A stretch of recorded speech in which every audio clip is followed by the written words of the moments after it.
नमस्कार, हमारा उत्तराखंड देख रहे हैं आप। मैं हूं आपके साथ चविष्का यात्री। बुलेटिन की शुरुआत करें बड़ी खबर के साथ। देहरादून से बड़ी खबर आ रही है। बीजेपी प्रदेशाध्यक्ष दौरे पर रहने वाले हैं। 27 अगस्त को जेपी नड्डा का दौरा होगा। बड़ी जानकारी इस वक्त आपको दे रहे हैं। कई महत्वपूर्ण कार्यक्रम में वो शिरकत करने वाले हैं। तो मनवीर सिंह चौहान ने ये जानकारी दी है। हरिद्वार स्थित ऋषिकुल विवि जाएंगे नड्डा। देहरादून से बड़ी जानकारी आपको दे रहे हैं। 27 अगस्त को जेपी नड्डा का ये दौरा होने वाला है। कई महत्वपूर्ण कार्यक्रमों में शिरकत करेंगे। तो मनवीर सिंह चौहान ने ये जानकारी दी है। बड़ी जानकारी इस वक्त आपको पहुंचा रहे हैं। हरिद्वार स्थित ऋषिकुल विवि में वो जाएंगे और ये दौरा उनका बड़ा खास होने वाला है क्योंकि कई कार्यक्रमों में वो शिरकत करने वाले हैं। तो कई महत्वपूर्ण कार्यक्रमों में शिरकत करेंगे। जेपी नड्डा के दौरे को लेकर बीजेपी प्रदेशाध्यक्ष महेंद्र भट्ट ने जानकारी दी है। बड़ी जानकारी आपको दे रहे हैं इस वक्त की। हरिद्वार के 1 दिवसीय दौरे पर रहेंगे बीजेपी अध्यक्ष जेपी नड्डा और अमृत वाटिका में वृक्षारोपण करेंगे। ऑडिटोरियम में मन की बात कार्यक्रम सुनेंगे। तो कई कार्यक्रम उनके होने वाले हैं जिनमें वो शिरकत करेंगे। वसुदेव कुटुंबन, तो देहरादून से बड़ी जानकारी। बीजेपी प्रदेशाध्यक्ष जेपी नड्डा 1 दिवसीय दौरे पर रहने वाले हैं। 27 अगस्त को यह दौरा होगा। 3 से 4 बजे तक कोर कमेटी की बैठक होगी, इसमें भी वो शामिल होंगे। सीएम पुष्कर सिंह धामी से भी मुलाकात करेंगे। बीजेपी के राष्ट्रीय अध्यक्ष 27 अगस्त को हरिद्वार दौरे पर आ रहे हैं। बीजेपी प्रमुख के दौरे को लेकर जिला और प्रदेश संगठन तैयारी में जुटा हुआ है। हरिद्वार के ऋषिकुल ऑडिटोरियम को सजाया जा रहा है। वहीं शहर के कई चौक चौराहे जेपी नड्डा के स्वागत वाले होर्डिंग से पटे हुए हैं। जेपी नड्डा ऋषिकुल ऑडिटोरियम पहुंचकर प्रधानमंत्री के मन की बात कार्यक्रम को सुनेंगे। इस दौरान बूथ 174 के कई कार्यकर्ता मौजूद रहेंगे। उसके बाद जेपी नड्डा आध्यात्मिक संस्था शांति कुंज में आयोजित कार्यक्रम में शिरकत करेंगे।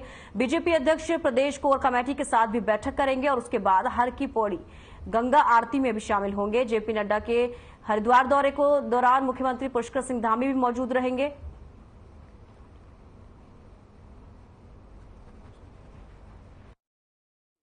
वृक्षारोपण का कार्य करेंगे और उसके बाद में आदरणीय प्रधानमंत्री मोदी जी के मन की बात जो माह के अंतिम रविवार को होता है उसको यहाँ अपने बूथ नंबर 174 के कार्यकर्ताओं के साथ में यहाँ पर सुनेंगे।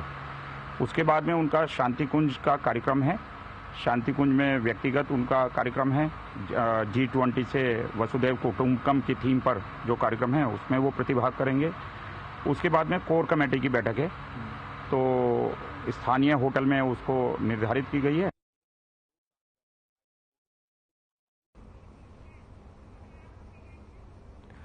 यमकेश्वर विधायक रेणु बिष्ट ने यमकेश्वर विधानसभा क्षेत्र में विकास कार्यों को लेकर सोशल मीडिया पर सवाल खड़े किए थे।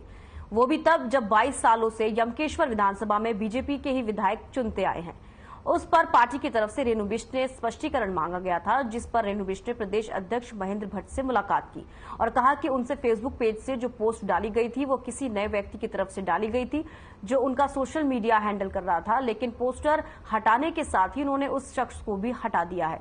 बीजेपी प्रदेश अध्यक्ष महेंद्र भट्ट ने इस बारे में जानकारी दी। साथ ही भट्ट ने बीजेपी के राष्ट्रीय अध्यक्ष जेपी नड्डा के 1 दिवसीय दौरे को लेकर भी बताया।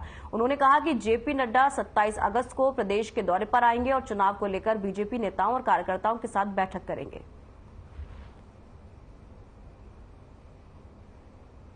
नित्यानंद जी के टाइम पे आप रेणु बिष्ट जी हमारी विधायक है और क्योंकि सोशल मीडिया के माध्यम से कुछ विषय उनके दृष्टिकोण से आए थे तो अध्यक्ष होने के नाते मैंने उनको कल बुलाया और मुझे बताते खुशी है। उन्होंने कहा कि इन पोस्ट से उनको कोई लेना देना नहीं है। निश्चित रूप से उनके फेसबुक की जो पोस्ट जारी हुई थी तो उनका कभी मेरा एक नया व्यक्ति था उसके द्वारा पोस्ट की गई, उसको उन्होंने पोस्ट को हटा दिया है, उस व्यक्ति को भी हटा दिया है। तो स्वाभाविक रूप से इस प्रकार स्थिति निर्माण होती है तो कई बार इशू बन जाते हैं, लेकिन भाव भी समझना पड़ता है। उनका ये कहना है कि जो भी विकास यमकेश्वर के अंदर हुआ है वो भारतीय जनता पार्टी शासन में हुआ है, आगे जो भी विकास होगा वो भारतीय जनता पार्टी के शासन में होगा। इच्छा अनुसार ज्वाइन किया भारतीय जनता पार्टी के सिद्धांतों के हिसाब से, विकास के हिसाब से। और जहां तक आपने कहा कि बागेश्वर चुनाव, वहां तो चंदन दास जी पूर्व स्वर्गीय चंदन दास जी मेरे बचपन के ही साथ के थे। लखनऊ में जब विधायक था उससे पहले भी एनजीओ वगैरह चलाते थे, आते रहते थे, बड़े लगनशील थे। कोई भी कुछ समय कोई बात भी हम करते थे तो मजाकी में लेते थे, हंसते रहते थे। तो CM Pushkar Singh Dhami video conferencing के जरिए इसरो के छात्र छात्राओं और वैज्ञानिकों से बातचीत कर रहे हैं। आइए देखिए। डॉक्टर हरिंद्र सिंह बिष्ट जी, निदेशक IIP, डॉक्टर लाल चंद मंगल जी, निदेशक डील, डॉक्टर अजय कुमार जी, निदेशक IRD, डॉक्टर कलाचंद साई, निदेशक वाडिया संस्थान, प्रहलाद अधिकारी जी, जो एक हम लोग पूरे राज्य को आदर्श बनाने से पहले जो हमने एक कार्यक्रम लिया है आदर्श चंपावत, आदर्श डिस्ट्रिक्ट चंपावत, तो उसके कोऑर्डिनेटर के रूप में आप काम कर रहे हैं यूकॉस्ट के उस तत्वाधान में। IIRS के डीन डॉक्टर प्रमोद कुमार जी, वैज्ञानिक डॉक्टर ममता जी, डॉक्टर शेफाली जी, डॉक्टर बंदिता जी, डॉक्टर सुरेश जी, ITM के निदेशक डॉक्टर कट्टी जी एवं यहाँ पर उपस्थित सभी हमारे वैज्ञानिक गण, शोध एवं अनुसंधान के क्षेत्र में काम करने वाले हमारे सभी वैज्ञानिक गण, और मैं देख रहा हूँ कि बहुत सारे हमारे होने वाले नवोदित वैज्ञानिक भी इसमें मुझे दिखाई दे रहे हैं। मेरे सभी नवोदित उदयमान वैज्ञानिक गण, उपस्थित सभी अंतरिक्ष विज्ञान प्रेमियों, मैं सबको कह सकता हूं स्पेस लवर। मैं सबसे पहले तो जो ऐतिहासिक काम आप सबको उसके सहभागी रहे हैं, जैसा अभी डॉक्टर RP सिंह जी ने बताया, अभी व्यक्तिगत वार्ता में उन्होंने कहा कि वो 2010 में वो उस समय सुन रहे थे कि ये मिशन चल रहा है, मिशन चंद्रयान शुरू हुआ है, उसके लिए तैयारियां, उसके पार्ट्स बनाना, उसकी तैयारियां करना, एक लंबे कालखंड से जो काम शुरू किया गया था वो काम सफलता तक पहुंचा। और हम सब लोगों के लिए बहुत ही गौरव की बात है, बड़े शान के साथ हमने चंद्रमा पे कदम रखे हैं। पहले हम कहते थे, बचपन में हम सुना करते थे चंदा मामा दूर के, तो अब चंदा मामा दूर के नहीं चंदा मामा हमारे पास के, और या कहें कि चंदा मामा हमारे घर के, तो कोई बड़ी बात नहीं होगी। इसलिए मैं इसरो के हमारे सभी वैज्ञानिकों को और उनके साथ साथ उन सैकड़े छोटे बड़े संस्थान, स्टार्टअप, उद्यमी, और इस मिशन में जहां वैज्ञानिकों का बहुत अहम रोल रहा है, अनुसंधान करने वालों का, एक इस मिशन से जुड़ने वालों का, इस मिशन को सफलता तक पहुंचाने में, वहीं अनेकों ऐसे अनगिनत लोग हैं। कोई ट्रक का ड्राइवर होगा, कोई छोटा वेंडर होगा, कोई वेल्डर होगा, किसी ने कुछ काम किया होगा, किसी ने कुछ काम किया होगा, अनगिनत, कुछ नामी कुछ अनामी। उन सभी को मैं बधाई देता हूं, बहुत शुभकामनाएं देता हूं जिनके कारण से ये मिशन हमारा सफल हुआ। और बहुत सारे देशों के लिए ये एक अप्रत्याशित घटना भी हो सकती है। वो सोच रहे होंगे कि आखिर ये काम कैसे हो गया। तो निश्चित रूप से इसके लिए हमारे वैज्ञानिकों ने बहुत ही कौशल से, क्षमता से, धैर्य से और आत्मविश्वास से उनका अंदाजा लगाया जा सकता है कि उन्होंने कितना धैर्य रखा होगा, कितना संयम रखा होगा, कितना लंबा उन्होंने एक मिशन और विजन दोनों ही रखा होगा। उसके कारण से हमको सफलता मिली है। और जैसा अभी आप कह रहे थे कि अब स्काई इज नॉट लिमिट, तो हमारे यहाँ तो पहले से भी जो हमारे ऋषि मुनि थे, जो पहले के समय में जो अनुसंधान आप करते हैं, वो सब पहले से करते आए किसी न किसी रूप में। उनमें से अगर हम स्वामी विवेकानंद जी को याद करें तो उन्होंने उस समय कहा था कि मनुष्य क्या है कि वो अनंत ऊर्जा का और अनंत शक्ति का भंडार है। वो जैसा करना चाहे, जिस दिशा में जाना चाहे, उसकी क्षमताएं अनंत है। तो ये अब हमारे सामने बिल्कुल प्रत्यक्षम किम प्रमाणम, प्रत्यक्ष को किसी प्रमाण की आवश्यकता नहीं है।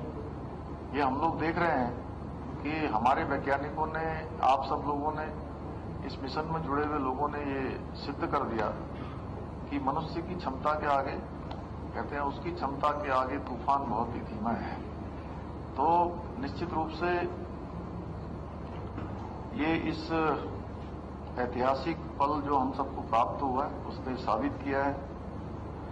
आज हमारे प्रधानमंत्री जी ने जिस प्रकार से उस समय आज उन्होंने वहां पर शिव शक्ति उस स्थान को नाम दिया है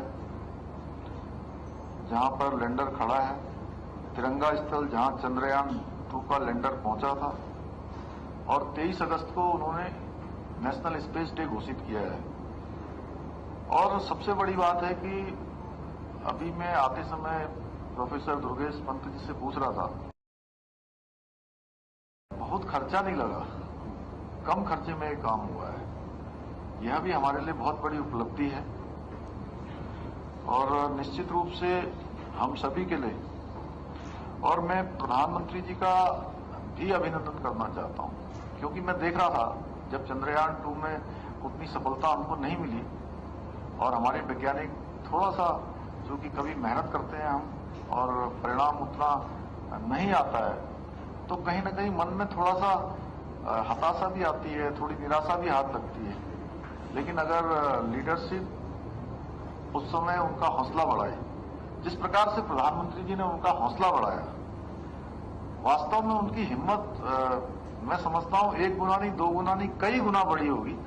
उसी का परिणाम है कि हमारे वैज्ञानिकों ने ये दिन हम सबको दिखाया। और इतना ही नहीं, देखिए माननीय प्रधानमंत्री जी के बारे में एक बात और मैं कहना चाहता हूं कि वो व्यक्ति का निर्माण हो, वो सही मायने में ये कहिए कि आधुनिक भारत के उस शिल्पी हैं। उन्होंने हर क्षेत्र के लोगों का आज मनोबल बढ़ाया है। उसका कारण हम सबको सामने दिखाई देता है, उसी का परिणाम है कि आज दुनिया का कोई भी क्षेत्र हो, कोई विभाग हो, कोई क्षेत्र हो, साइंस टेक्नोलॉजी के अलावा खेल का क्षेत्र हो, विज्ञान का क्षेत्र हो, हर क्षेत्रों में हर भारतवासी के मन में आज एक विश्वास पैदा हो गया है कि हम दुनिया को लीड कर सकते हैं और हम उस दिशा में आगे बढ़ रहे हैं। आप खेल के क्षेत्र में भी देख लीजिए, चूंकि ये विज्ञान का क्षेत्र है, मैं आप सबके बीच में आया हूं, लेकिन खेल के क्षेत्र की अगर हम बात करें तो आज दुनिया का हर खेल का ग्राउंड हो न हो, वहां भी भारत का तिरंगा किसी न किसी रूप में फहर रहा है। उसके पीछे भी यही परिणाम है कि वो छोटे छोटे खिलाड़ियों की चिंता करते हैं। जब वो खेलने जाते हैं तो उनसे बात करते हैं, जब वो सफलता प्राप्त करते हैं तो उनको बधाई देते हैं, अपने पास बुलाते हैं। जैसे आज देखिए वहां से इतनी बड़ी ट्रिप से आए जर्मनी से और सीधे वहां आपके सोमनाथ जी के पास चले गए, वहां मिलने के लिए सीधे। इसी प्रकार से अगर खिलाड़ी हमारे थोड़ा असफल हो जाते हैं या पीछे रह जाते हैं तो भी उनको जो है पूरा दिल से उनको लगाकर उनको हौसला बढ़ाते हैं। इस प्रकार का हमारे पास नेतृत्व भी है, ये भी हमारे लिए सौभाग्य की बात है। इसी के कारण से आज हमारा जो वैज्ञानिक है वह भी पूरी तरह से कहीं न कहीं आत्मविश्वास से भरा हुआ है। और जैसा अभी आरपी जी कह रहे थे कि अब मिशन जो है आदित्य, जो जल्दी है मिशन शुक्र भी चलेगा, मिशन आदित्य भी चलेगा, गगनयान भी चलेगा, ऐसे कई सारे मिशन हमारे पूरे होंगे। और जो हमारे भारत के बारे में पहले से जो कल्पना की गई है कि भारत आने वाले समय में विश्व गुरु बनेगा, भारत पूरी दुनिया का नेतृत्व करने वाला भारत बनेगा, तो उस दिशा में हम शुरू हो गए हैं, उस दिशा में हम आगे बढ़ना, हमने एक शुरू मतलब जिसको बोलते हैं जैसे हवाई जहाज जो है वो करता है ना, टेक ऑफ होना जो है प्रारंभ हो गया है, तो उस दिशा में बढ़ रहे हैं। और अमृतकाल ये हमारे लिए बहुत महत्वपूर्ण है। देखिए आप सब लोग वास्तव में जिस काम को कर रहे हैं वो कोई सामान्य काम नहीं है, और मैं मानता हूं कि ये काम करने का अवसर, ये काम करने का स्पेस, ये कहीं ना कहीं आप लोगों को भी परमात्मा ने दिया है।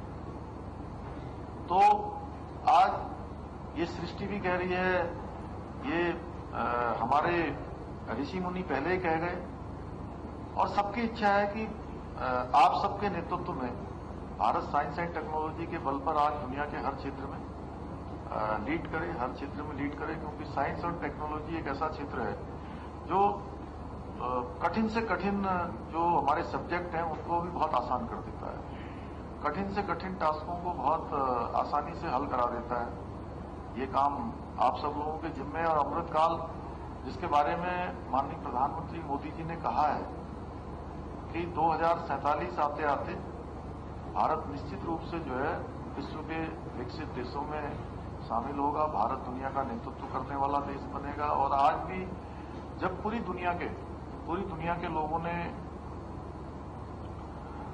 इस जो हमारी कोरोना महामारी आई, उस महामारी में किस प्रकार से अस्त व्यस्त दुनिया हो गई, उसका असर अभी खत्म नहीं हुआ है। अभी हमने G20 की जब हमको G20 के उत्तराखंड के अंदर 3 कार्यक्रम मिले, आप में से शायद कुछ लोगों ने उसको देखा होगा नजदीक से। तो उस G20 में बहुत सारे देश मतलब अर्जेंटीना जैसे देश के एक दिन प्रतिनिधि वहां नहीं पहुंचे रामनगर में। तो मैंने पूछा कि कौन नहीं आए, तो उन्होंने कहा कि अर्जेंटीना वाले नहीं आए। तो मैंने कहा क्यों नहीं आए, तो बोले वो कोरोना के कारण से बहुत सारी उनकी जो आने जाने की व्यवस्थाएं थी वो नहीं हो पाई, इसलिए नहीं आ पाए। तो इस प्रकार से दुनिया के बड़े बड़े देश अव्यवस्थित हो गए, पूरी तरह से उनके सिस्टम गड़बड़ा गए। ऐसे समय में भी हम जहां इतना बड़ा कोरोना का मैनेजमेंट कर पाए, आप सब वैज्ञानिकों के कारण से हम लोग 1 साल के अंदर 1 नहीं 2 वैक्सीन बनाने में सफल हुए और 200 करोड़ से भी ज्यादा डोजें इंडिया के अंदर लगाई गई और इससे कहीं कुछ 100 करोड़ से भी ज्यादा लोगों को जो है दुनिया के दूसरे देशों को भी 120 देशों को भी कोरोना की वैक्सीन देने का काम हमारे देश के वैज्ञानिकों के कारण से संपन्न हो पाया। ये हमारे लिए बड़ी उपलब्धि थी। और जहां दुनिया की अर्थव्यवस्थाएं लगातार खराब हो रही हैं, लगातार उनका जो प्रबंधन है वो गड़बड़ा रहा है, ऐसे में हमारा देश दुनिया की 10वें 11वें नंबर की अर्थव्यवस्था से 5वें नंबर की अर्थव्यवस्था बन रहा है। ये कहीं ना कहीं हमारे लिए उपलब्धि है। और मैं ऐसा मानता हूं कि जहां प्रधानमंत्री जी का नेतृत्व है वहीं सृष्टि का भी, प्रकृति का भी और भगवान की भी इच्छा है कि आप सब जिस प्रकार से काम कर रहे हैं उस काम को ईश्वर का काम मानते हुए कि ईश्वर ने ही जो है हम लोगों को शायद ये प्रायोजन हमारा ईश्वर ने किया होगा, यानी कि भगवान ने हमारे लिए प्लानिंग की होगी कि हमको इस दिशा में बढ़ना है। क्योंकि ये भारत की जो भूमि है, ये भूमि ऋषि मुनियों की भूमि है। और जहां उत्तराखंड की बात हम कर रहे हैं, जहां हम लोग बैठे हैं, ये तो पूरे यज्ञों की भूमि, अपने तमाम प्रकार के अनुसंधान की भूमि पहले से ही रही है। तो इस भूमि पर इतने सारे यज्ञ हुए हैं, इतने सारे ऋषि मुनियों ने, देवताओं ने इतने मंत्र किए हैं। और आप लोग जानते होंगे तो शोध अनुसंधान जो कहता है कि जो मंत्र निकल जाते हैं, जो शब्द निकल जाते हैं, वो कभी समाप्त नहीं होते, वो विचरण करते रहते हैं। अगर एक बार शब्द निकल गए तो हमेशा रहेंगे, इसलिए वो शब्द हमारे ऊपर कहीं न कहीं विचरण कर रहे होंगे। तो निश्चित रूप से मैं आज इस अवसर पर आप सभी को बहुत बधाई देता हूं। और हमारे लिए गौरव की बात है कि हमारे राज्य में इसरो का IIRS, DRDO की IRT और डील प्रयोगशालाएं भी हैं, IIP वाडिया और अभी ITM के बारे में ऐसे अनेक कार्यक्रम, अनेक संस्थान, central soil and water testing जैसे चोटी के दर्जनों संस्थान हैं। और उससे बड़ी बात IMA यहाँ पर है, सर्वे ऑफ इंडिया यहाँ है, FRI यहाँ है, ऐसे अनेकों संस्थान हमारे हैं। और मैं भी अपने आप को, चूंकि आप लोग जैसे विज्ञान अनुसंधान के क्षेत्र में वैज्ञानिक हैं, कुछ हमारे नवोदित शोधार्थी वहाँ बैठे हुए हैं, यहाँ भी बैठे होंगे, तो हम भी ऐसे राजनीतिक क्षेत्र के अपने आप को जो है एक स्टूडेंट की तरह इसमें लगे रहते हैं। तो मैं सोचता हूं कि आप सबके बीच में भी जो बार बार हमारा यूकॉस्ट और आप लोग लगातार समन्वय करते हैं, आप सबका संपर्क होता है, तो कहीं न कहीं उनमें से बहुत सारे विचार साझा होते हैं। जो अभी पुस्तक हमने डॉक्टर RP सिंह जी को भेंट की है, छोटा सा, चूंकि हम लोगों ने बोधिसत्व विचारों की श्रृंखला ये कार्यक्रम हमने चलाया था। और इसमें कोशिश करी है कि आप सब लोगों में से भी समय समय पर सभी लोग शामिल हों, और जो उनका नंबर नहीं आया होगा उनका नंबर जरूर आएगा अभी, क्योंकि हम इस श्रृंखला को अभी आगे चलाने वाले हैं। और आप लोगों के बीच में से बहुत सारे विचार हमको समय समय पर मिलते हैं। अभी आपने डिजास्टर की बात करी। निश्चित रूप से डिजास्टर हमारे लिए एक बहुत बड़ी चुनौती है और डिजास्टर हर साल किसी न किसी रूप में आता है। वैसे जितना हिमाचल में नुकसान हुआ है, हिमालय राज्यों की सबकी एक जैसी स्थितियां हैं, एक जैसी परिस्थितियां हैं, एक जैसी भौगोलिक ढांचा है, तो वहां हमसे भी ज्यादा इस बार नुकसान हुआ है, लेकिन नुकसान हमारे यहां भी बहुत हुआ है। और हमने जो विकास का मॉडल विज्ञान आधारित रखा है, विज्ञान आधारित में इकोलॉजी और इकोनॉमी दोनों में कैसे बैलेंस हो, दोनों में कैसे अच्छा कोऑर्डिनेशन बने, क्योंकि विकास भी बहुत जरूरी है, लेकिन विकास किस कीमत पर हो, विकास की सीमाएं क्या हो, वह भी हमको तय करना होगा और उसमें भी आप सभी लोग कर सकते हैं। अभी जापान का एक प्रतिनिधिमंडल बीच में यहाँ आया था, तो उनसे भी हमने कहा कि जो कि जापान में आपके यहाँ भूकंप जिस प्रकार से आता था, भूकंप रोकने की तकनीकी, भूकंप से बचने की तकनीकें आपने बनाई है, उसी प्रकार से डिजास्टर के लिए हम लोगों के लिए जरूर कहीं ना कहीं शोध अनुसंधान होना चाहिए और आप लोग इस दिशा में काम भी कर रहे हैं, क्योंकि डिजास्टर आने के बाद तो हम कुछ नहीं कर सकते, लेकिन अगर डिजास्टर की पूर्व सूचना हो या उसके बचाव के रास्ते मिल जाएं तो कहीं ना कहीं हमारी बहुत बड़ी बचत हो पाएगी। मैं समझता हूं कि इस दिशा में भी हमारे सभी संस्थान आगे आएंगे, वो अपने को कहीं ना कहीं काम को आगे बढ़ाएंगे। इसी प्रकार से हमारा जो चंपावत का काम है, आदर्श चंपावत, वो भी तेजी से आगे बढ़ा है। आप में से बहुत सारे लोगों ने, बहुत सारे संस्थानों ने भी वहां पर भौतिक रूप से जाकर भी देखा है कि चंपावत एक सीमांत क्षेत्र है और चंपावत को आदर्श चंपावत बनाने का भी जो हमने संकल्प लिया है, उसके पीछे हमारा हेतु है कि चंपावत उत्तराखंड की पूरी भौगोलिक परिस्थितियों का एक जिले में सम्मिश्रण है। एक ही जिले में आपको सभी प्रकार की चीजें दिखाई देंगी, यानी कि मैदानी क्षेत्र भी दिखाई देगा, सीमी पहाड़ भी दिखाई देगा, पहाड़ भी दिखाई देगा, तराई भी दिखाई देगा। तो जैसा हमारा उत्तराखंड का है कि उत्तराखंड में क्या है, जैसे देहरादून में ही है, आप देहरादून में आप विकासनगर तक जाते हैं तो आपको मैदान दिखाई देगा और ऊपर को चले जाएंगे चक्राता, त्यूनी, उस क्षेत्र में कालसी से आगे तो सारा आपको पहाड़ी क्षेत्र दिखाई देगा। ऐसे नैनीताल आप जाएंगे तो हल्द्वानी तक आपको दिखाई देगा, हल्द्वानी रानीबाग तक की मैदानी क्षेत्र है, उससे आगे आप चले जाएंगे तो। हमारा उत्तराखंड में फिलहाल इतना ही, दीजिए इजाजत, नमस्कार।